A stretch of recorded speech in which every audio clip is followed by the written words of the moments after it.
Um, in my drunkest days, so in my early 20s, let's say, So say we all. uh, yeah, so say we all.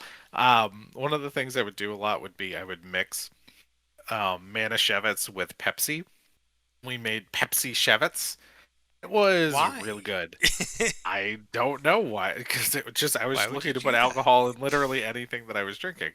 Um, so yeah, we would make Pepsi Chevets whenever there was just like a lot of Manischewitz, which a bunch of junk Jews in their early 20s for whatever reason. I guess we had a lot of Manischewitz around.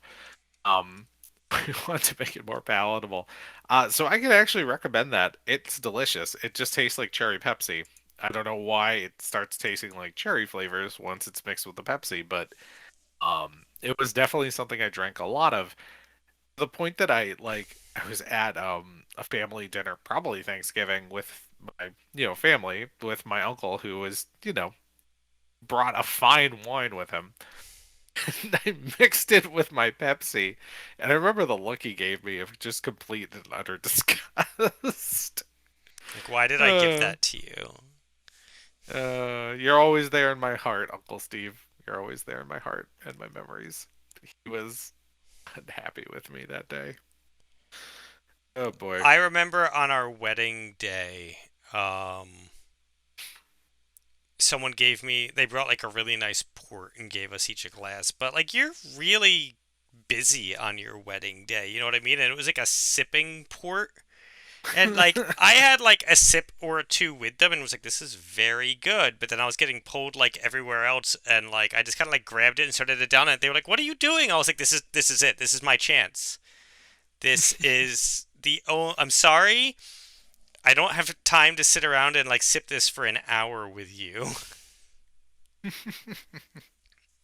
Yeah, they're not. You can't do that when you're getting married. There was a lot going on that day, if I recall. Yeah, it Quite, was.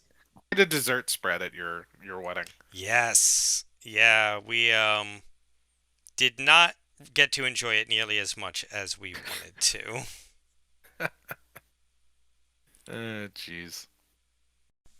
You been doing anything spooky with your adult time? So I recently rewatched one of my favorite horror movies, People Under the Stairs. The Love People Under the that. Stairs. It's so good. It's Wes Craven, the same guy who gave us Freddy Krueger, who we talked a little bit about earlier. The Scream. But people don't really talk about the People Under the Stairs. It's a great 1990s, I would call it Reagan Bush era a horror film, kind of about just the the terror of the 1% is really how you could see it. It's very much an urban horror story about what a group of landlords or what some landlords are doing to uh, their tenants, which is pretty vague. If you haven't seen The People Under the Stairs and you want like a legitimate good 90s scare, like it's a scary movie. Absolutely check it out. It's a fantastic flick. You know it's being remade, right? I've heard that. By Jordan Uh, Peele. oh, Jordan Peele's doing it. Yeah. Jordan Peele is the person who would have to do it. Yes. Really. I can't imagine someone better to do it than Jordan Peele. Yeah, it kind of has to be.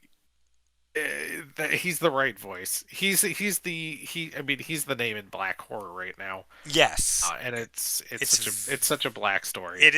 it is very much a black horror movie. In fact, it's really one of the only ones of that era that got a lot of notoriety that I can think of. That and Candyman are the two I could Yeah. think of off the top of my head. Also being redone by Jordan Peele. Oh yeah, I haven't seen the new Candyman yet. Neither have I. But yeah, Poindexter Fool Williams and his crazy, crazy story. That's one I saw probably much younger than I should have seen it, and it always stuck with me. I rewatched it probably a year or two ago, but it's a good one. It's one that if it's on, I will watch. Oh Not that yeah. not that it's ever on, but it is something where if I see it, I'm like, oh yeah, we can watch that. If I'm just like scrolling through Netflix and I don't know what to watch and that pops up, there's a good chance it's going on. Yeah, it's definitely one of those. It's one of those movies that it just people don't remember it. People don't talk about it, but it was a success. It was a successful movie at the time. I think about it Um, anytime I see basement steps that have no back. Absolutely. Like, since I was like 8, anytime and my basement steps have no back. And because of this movie, I've considered installing one. I think that's a smart move. Yeah, it is. And it's good. I remember the first time I saw it, like viscerally. It's a good one. Good Yeah. choice. Yeah. It was a good watch. I was glad when I put it on. I was like, yes, this is good scary. Because there's not a lot of horror movies that I can watch that actually scare me. Because I've just seen too many of them. Yeah, Like it's just like it's very rare for me to still get like that sort of like actual like scare like to jump. That sounds like a weird brag. I've watched too many movies and I know the formulas now. But for that one to really like it viscerally, yeah, as an adult watching that movie, it's still scary. I think How about the realism is one of the things that makes it so scary. You're like, you know what? Horribly, I couldn't see this not happening. Like, well, it's inspired by a true story. yeah, I'm sure. Yeah. Something similar to that actually happened to people in real life, which is again real messed up. Absolutely. Okay. I How about just yourself? I rewatched Insidious 3, thus completing my updates and rewatch on watching all four Insidious movies over the last, I believe, 4 episodes.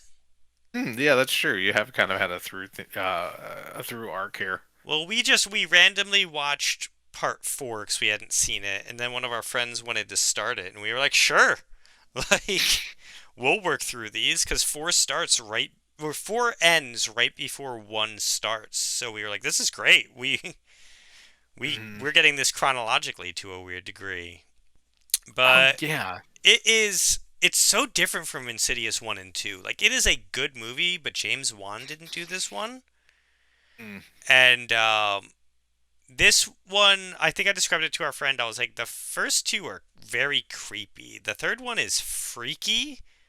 Like it just like the horror changes for part 3, and it's still very good, but it's more of a body horror, which is weird because this wasn't James Wan, and that was where he made his name.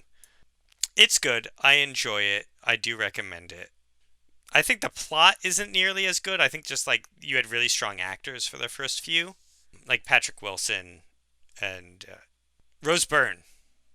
Rose Byrne. Rose Byrne Oh, plays his what movie wife. am I thinking of with Sarah from Asia? I don't even know who that is. Oh, she's Patrick Wilson's wife in the Conjuring movies. Oh, okay, the Conjuring movies.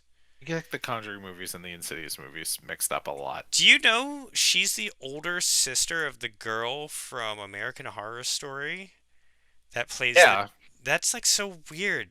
I like that just blows my mind. yeah. There's something like a 20-something year age Age difference. Apparently, difference.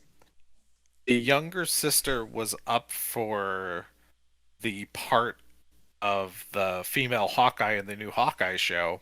Was So she she? would have, yeah, she would have been, yeah, so she would have been playing her sister's daughter because it's Vera Farmiga plays the mother of the female Hawkeye. Oh my god. And that was already cast. So she had been cast as the mom in that show, and her little sister was getting potentially cast to play her own daughter. That has to be weird. Yeah, that's weird. I think they made the right choice going with Haley Steinfeld. I do too. Not that I don't think the younger Farmiga is a good actress. She's good. I liked her on American Horror Story, but that would have just been kind of strange. Yeah, that's one of the reasons they used her in the Nun, I believe. I think we've had this conversation before. I Yeah, we feel like probably we've did. done this. All right. Well, on All right. that note, I think we got a reasonably timed episode this week, Sam. Oh my god, that's wild. I know.